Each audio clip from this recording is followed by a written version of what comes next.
Bueno, buenos días.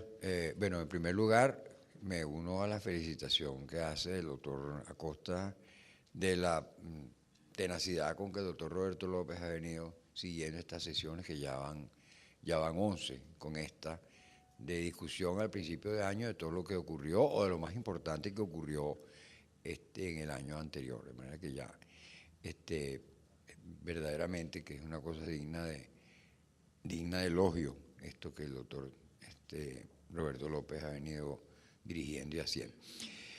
Bien, el módulo inicial,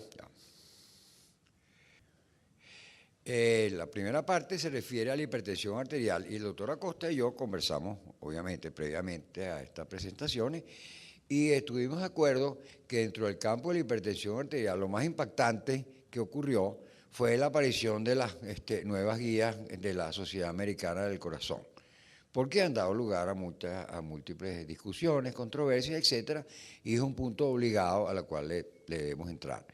En 10 minutos no es mucho lo que se puede decir, pero sí enfatizar algunos puntos importantes y después se irá desarrollando con el tiempo, que este es un tiempo de controversia que nos espera en relación con ese asunto.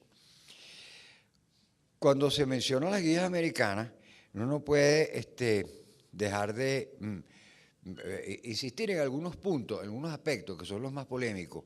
Estas guías aparecieron en final del año pasado y dentro de ellas hay, yo diría, 3 puntos de discusión fundamentales. Uno es el problema de la clasificación de la hipertensión que fue modificada en sus guías. Después el problema de las metas y el otro punto que es el que yo voy a desarrollar específicamente, que es el problema de la medición de la presión arterial. Cómo se midió o cómo se debe medir o cómo se debe interpretar las mediciones de la presión arterial. Y nos vamos a centrar básicamente en este punto, en este asunto. Para recordar, las guías americanas contenían una clasificación desde el 7º comité y siguió después en el 8º comité una clasificación de la presión arterial, que estas últimas, el 7º y después el 8º, acuñaron el término de prehipertensión para referirse a la presión arterial que era inmediatamente por debajo de los límites considerados anormales, por debajo de 140. Las guías nuevas que muestran ahora, se modificó y la presión arterial ahora se divide en estado 1, estadio 2 y se consideró normal o elevada las presiones que en el pasado se consideraban prehipertensión. De manera que lo que hicieron aquí fue el término de prehipertensión lo cambiaron por una división entre elevada entre elevada y estadio 1. El término de prehipertensión, quiero decir que siempre dio lugar a mucha discusión y no todo el mundo estuvo de acuerdo en que se llamara prehipertensión. Y yo voy a hacer una muy breve mención a este asunto, porque yo creo que sigue vigente. Basado básicamente en este estudio que mostraba que los sujetos que tenían prehipertensión evolucionaban mejor si eran tratados que si no eran tratados, como se mostró en este estudio. Entonces eso reforzó mucho el asunto del concepto de prehipertensión. Sin embargo, salieron poco después algunos estudios como este, que yo lo he mostrado muchas veces, donde se analizaba el significado de la prehipertensión. ¿Qué significaba eso? La prehipertensión arterial. Y podemos decir ahora qué significa entonces la hipertensión arterial estadio 1, porque quedó más o menos al mismo nivel. Entonces, la cosa es interesante porque este grupo de la Universidad de Chieti en Italia analiza 591 pacientes que tenían prehipertensión, les hicieron monitoreo ambulatorio y encontraron que de ellos el 20% eran prehipertensos en la toma clínica, pero realmente resultaron hipertensos enmascarados. De manera que en estos valores bajos de presión, que antes eran prehipertensión y ahora en estas guías se considera hipertensión estadio 1, debe pensarse siempre que hay un grupo de pacientes que son hipertensos enmascarados. No solo, sino que cuando se separan los que son verdaderos prehipertensos de los hipertensos enmascarados, la evolución de unos y otros son bien diferentes. Los hipertensos enmascarados en este seguimiento de 15 años tienen un pronóstico mucho peor que los que son verdaderamente prehipertensos. De manera que llamados prehipertensos o hipertensión en estadio 1, siempre hay que recordar que en ese nivel existen muchas personas que son hipertensos enmascarados. Y eso es el primer concepto que yo quiero aprovechar para reforzar. Bien, brevemente yo voy a recordar lo que es el estudio SPRINT, porque las guías norteamericanas en buena medida están basadas en este estudio y algunos estudios parecidos, pero el más contundente de los estudios que se utilizaron para las nuevas guías es el estudio SPRINT. En este estudio, la presión arterial se administró a una población de pacientes, algo así como 7.000 pacientes, un tratamiento intenso para bajar la presión arterial y un tratamiento convencional para bajar la presión arterial. Después de un cierto tiempo de observación, se vio que los pacientes que tenían la presión arterial, se había hecho descender la presión a niveles menores, algo así como 120, tuvieron una evolución mucho mejor que los que la presión se le bajó solamente a niveles de 130 o 135. Y eso hubo una diferencia importante en evolución en términos de riesgo de muerte por cualquier causa o el desenlace primario, que era un conjunto de desenlaces. Yo quiero aprovechar para enfatizar que en este estudio, tanto en la rama intensiva como en la rama estándar, se agruparon pacientes, algunos de los cuales tenían la presión arterial en menos de 132.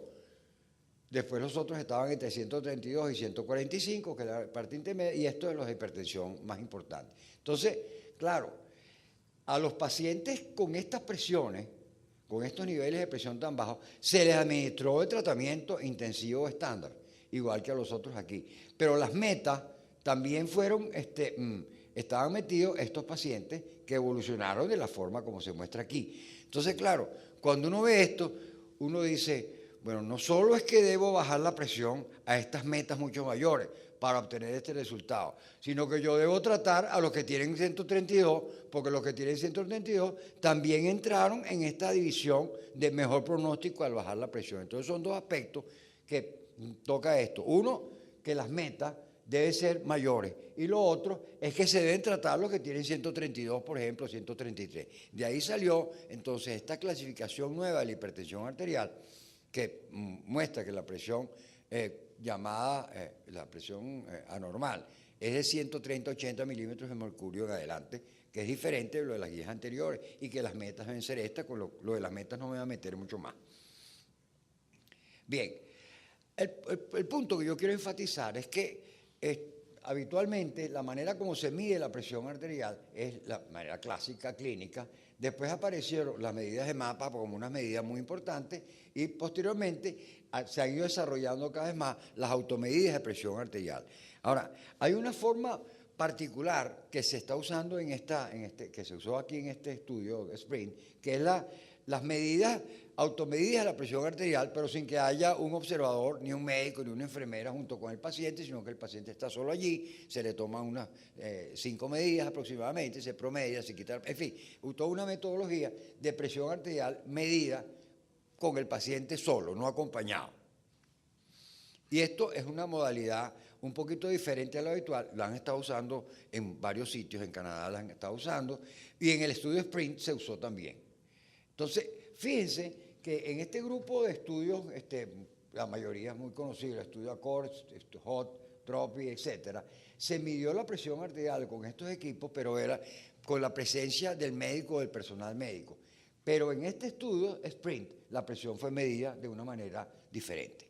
Entonces esto ya crea una cierta diferencia con relación a todos los otros. Sobre todo porque estudios que se han hecho, como este, que es el más notorio, comparando la presión arterial con las medidas no acompañadas, por decirlo así, con las otras medidas, las que sí son acompañadas o las que son las medidas clásicas clínicas, se observa que hay una diferencia muy importante de presión arterial, que en este estudio alcanzó hasta 15 milímetros o un poquito más de mercurio de la presión sistólica, y 6,8 milímetros la presión diastólica. De manera que esta metodología que ellos usaron da unos valores de presión que están bien por debajo de las tomas clínicas convencionales, bastante. 15 milímetros son muchos milímetros. Es la diferencia clara entre ser hipertenso y no ser hipertenso. Entonces, los valores establecidos de acuerdo con esta metodología, este estudio, como 130 la sistólica en estas nuevas guías, si se establecen automáticamente, equivalen a valores alrededor de 140. O sea que este 130 que pusieron como límite, con esta metodología, se parece mucho al 140 que tenemos en la metodología tradicional. Y entonces, y lo mismo ocurre con las metas. Las metas del sprint de 120 corresponderían a los valores tomados clínicamente de 135. De manera que la cosa impactó mucho, pero cuando uno se pone a analizarlo de esta manera, ve que no se bajaron, el tratamiento intensivo no fue tan intensivo si se piensa en él como ocurre con las medidas convencionales. Y esto trae un problema, porque si ellos modificaron los niveles de presión arterial, que ahora, de acuerdo con ellos, los valores clínicos son estos, a diferencia de los valores previos de ellos y la Sociedad Europea, que es 140-90, eso modificó los otros valores que se obtienen con el monitoreo ambulatorio o con las medidas en el hogar. De manera que lo que era normal de 135-85 en las guías europeas, ahora el límite es 130-80 de estos valores y estos también. Las presiones nocturnas también más bajas y las presiones de 24 horas también quedaron como límites más bajos. Entonces esto modificó un poco lo que uno se aprendió de memoria durante varios años de cuáles eran los límites utilizando el monitoreo ambulatorio de la presión arterial. Y eso ha causado un poquito de preocupación. A los que nos ocupamos del monitoreo ambulatorio nos puso a confrontar estos valores con los valores tradicionales que nosotros tenemos. Una cosa interesante fue que en la mitad del estudio SPRINT se hizo una medición de monitoreo ambulatorio de presión arterial que aparece aquí. Ellos midieron los valores clínicos y los valores de mapa en este momento. Y entonces resultó una cosa por demás interesante. En esa medida que fue hecha a los 2 años, a los 27 meses, las presiones clínicas del grupo intensivo había bajado a 119, las presiones con el tratamiento estándar había bajado a 135, o estaban en 135, y los valores de monitoreo ambulatorio de las horas diurnas estaban incluso un poquito más altos que los valores, en este caso, en el caso intensivo, y en este muy cercano a los valores obtenidos con el monitoreo ambulatorio. De todas maneras que esto creó una situación donde se muestra que a estos niveles es mayor la presión por monitoreo ambulatorio durante el día que la presión clínica. Eso pareciera un poquito sorprendente y paradójico, pero en este análisis, que es un análisis, creo que aquí hay como 60.000 pacientes, porque este es el estudio, el registro español de hipertensión, estos son unos datos que aunque no están publicados todavía muestran algo muy interesante, que es que en la medida en que la presión arterial clínica es más alta, la diferencia con la presión de 24 horas se hace cada vez mayor. Eso se ve muy claramente en este estudio. A niveles de presión como de 120, la diferencia entre el monitoreo ambulatorio en el día diurno y la clínica es prácticamente ninguna. Y a niveles todavía más bajos puede incluso ser que el monitoreo ambulatorio dé valores un poco más bajos que los valores clínicos. Eso explica por qué ocurrió eso así. Esta diapositiva merecería una discusión aparte, bien interesante, pero por razones de tiempo obviamente no vamos a avanzar en eso. Ahora, los valores obtenidos por el mapa provienen no solamente del hecho de que los valores clínicos, que están aquí, 140, coinciden con valores como de 130.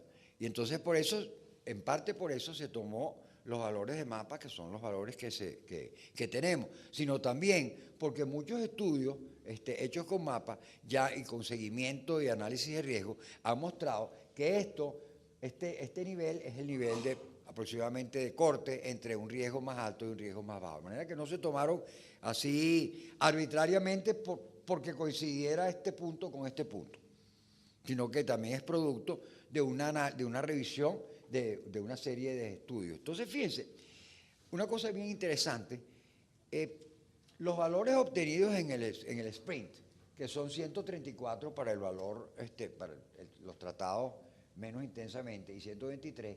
Si uno los analiza, por ejemplo, en estos estudios que analizan presión clínica contra presión de 24 horas, los valores promedio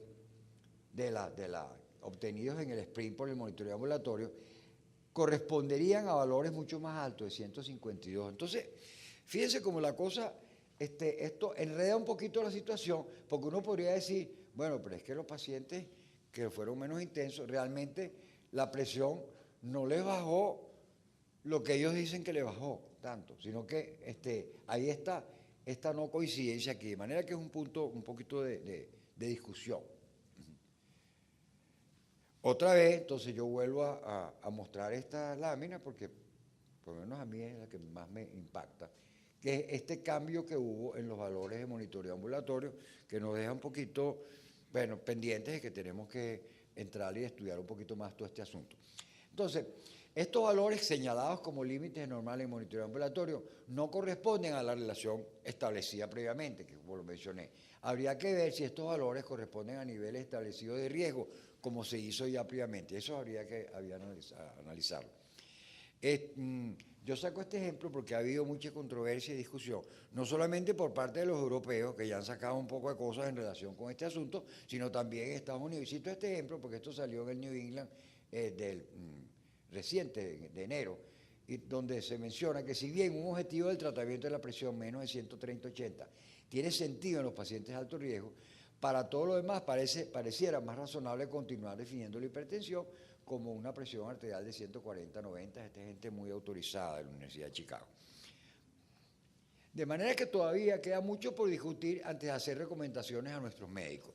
Y en este sentido, aprovecho ya para meter esta cuña de una foro que estamos armando para el mes que viene para discutir en este foro las discrepancias actuales en el manejo de la hipertensión arterial, porque nosotros deberíamos tener una posición que es la posición que le vamos a decir a nuestros médicos, qué es lo conveniente de hacer con el diagnóstico de la hipertensión y con el manejo de la hipertensión arterial. Muchas gracias.